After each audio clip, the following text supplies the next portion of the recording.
বন্ধ আবারও এক কোম্পানির প্রোডাকশন।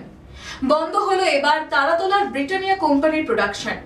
এই কোম্পানিতে কর্মী সংখ্যা, স্থায়ী কর্মী সংখ্যা ছিল 122 জন এবং অস্থায়ী কর্মীর সংখ্যা 250 জন। প্রায় প্রতি বছরে 2500 টনের কাছে কোম্পানিতে প্রোডাকশন হতো।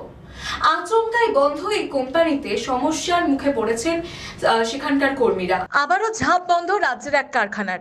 এবারে বন্ধ হলো তারাতলা ব্রিটানিয়া কোম্পানির প্রোডাকশন।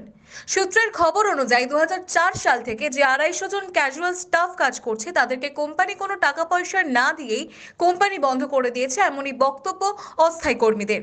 পার্মানেন্ট স্টাফ যারা 10 বছরের উপরে চাকরি করছে তাদের এক একজনকে 22,25,000 টাকা দিয়েছে কোম্পানি। 6 থেকে 10 বছরের নিচে যারা চাকরি করছে তাদেরকে 18,75,000 টাকা দিয়েছে কোম্পানি। কিন্তু কোন কারণে এই কোম্পানি বন্ধ করা হলো সে বিষয়ে এখনো সঠিক তথ্য পাওয়া যায়নি। অস্থায়ী কর্মীদেরকে কোনো টাকা পয়সা না দিয়েই বন্ধ হয়েছে কোম্পানি, এমনটাই জানাচ্ছেন কর্মীরা। आप देख रहे हैं न्यूज़ UNI।